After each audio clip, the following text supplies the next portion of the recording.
हमारे डिसीजंस, हमारे फैसले, ये एक ऐसी एक्टिविटी है जो हम हर घड़ी हर पल किसी ना किसी रूप में लेते रहते हैं।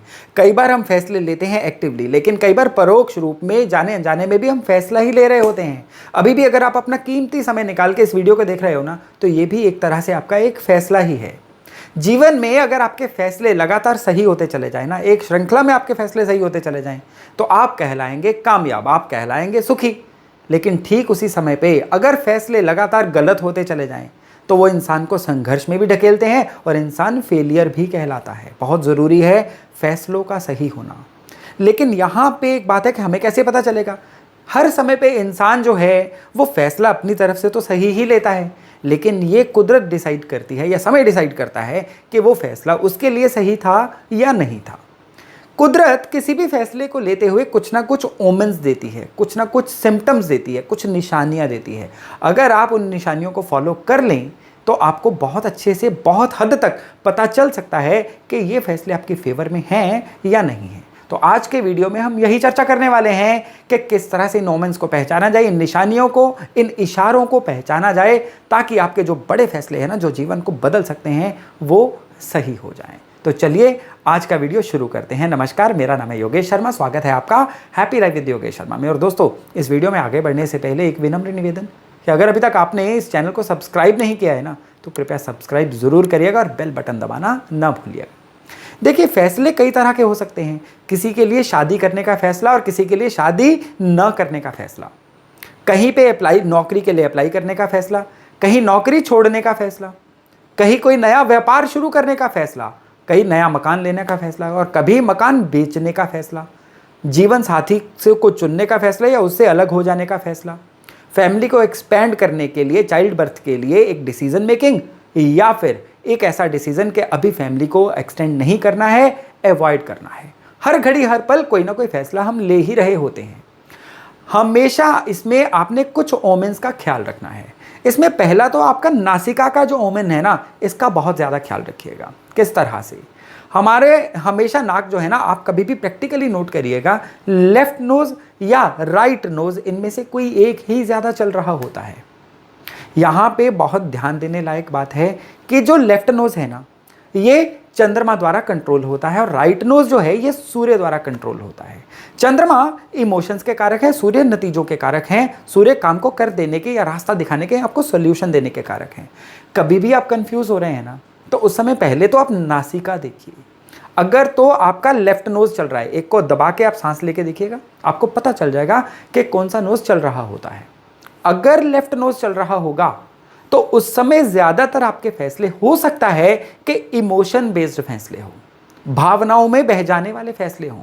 लेकिन अगर आपका राइट नोज उस समय बहुत अच्छे से चल रहा होगा तो वो बड़े प्रैक्टिकल फैसले होंगे, सॉल्यूशन ओरिएंटेड फैसले होंगे और उस फैसले का अपनी फिनिशिंग पे, अपने अंजाम पे पहुंचना बहुत ज़्यादा संभावना बन जाएगी।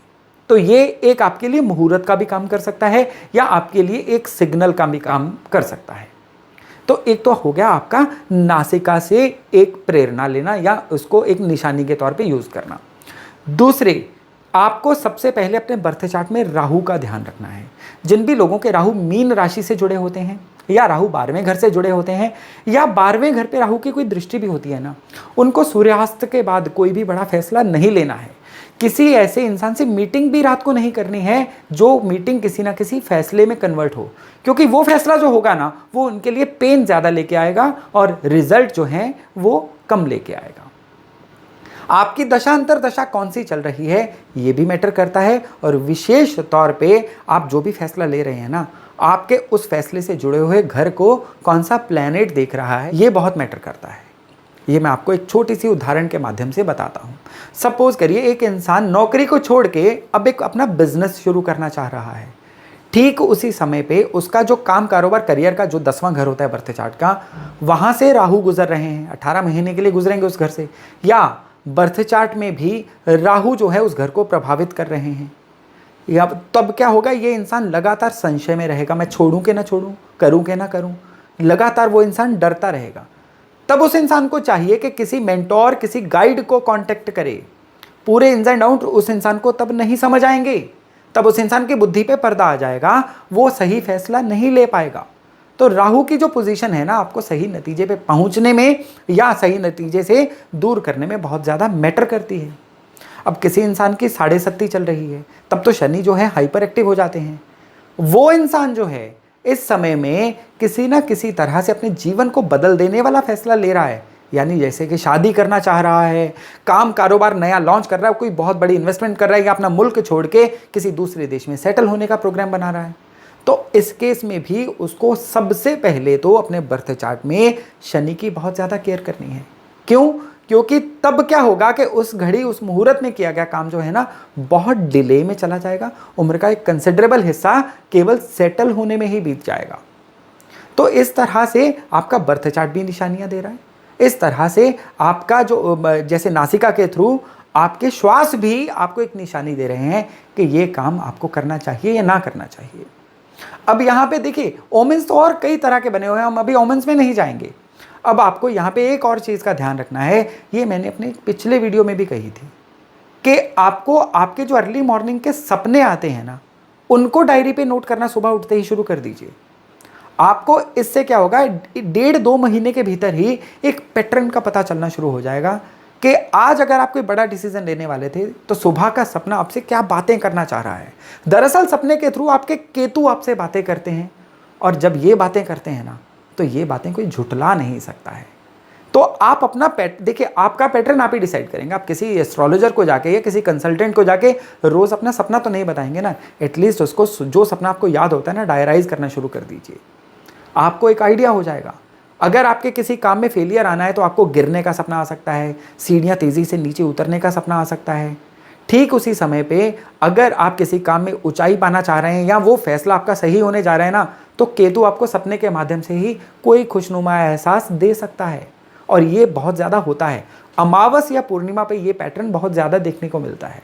और अमावस पूर्णिमा से ही अब मैं आपको एक लास्ट पैटर्न बता रहा हूँ कि कभी भी बस एक शनि की विशेष पोजीशन होती है, उसके अलावा कभी भी अमावस वाले दिन या चतुर्थी, नवमी और चतुर्दशी, ल्यूनर मंथ की 4, 9 और 14 तिथियां, इनमें कोई भी नया काम या नया फैसला मत करिएगा, उसके फेल होने के आसार बहुत ज़्यादा बन जाते हैं। तो दोस्तों, ये था मेरा एक छोटा सा एफर्ट आपको ये कन्वे करने का कि किस तरह से आप बहुत हद तक अपने फैसलों को खराब होने से बचा सकते हैं। तो आज का वीडियो यहीं तक था। बहुत जल्द मिल रहे हैं नए टॉपिक, नए विषय के साथ। अपना खूब ध्यान रखिएगा। नमस्ते।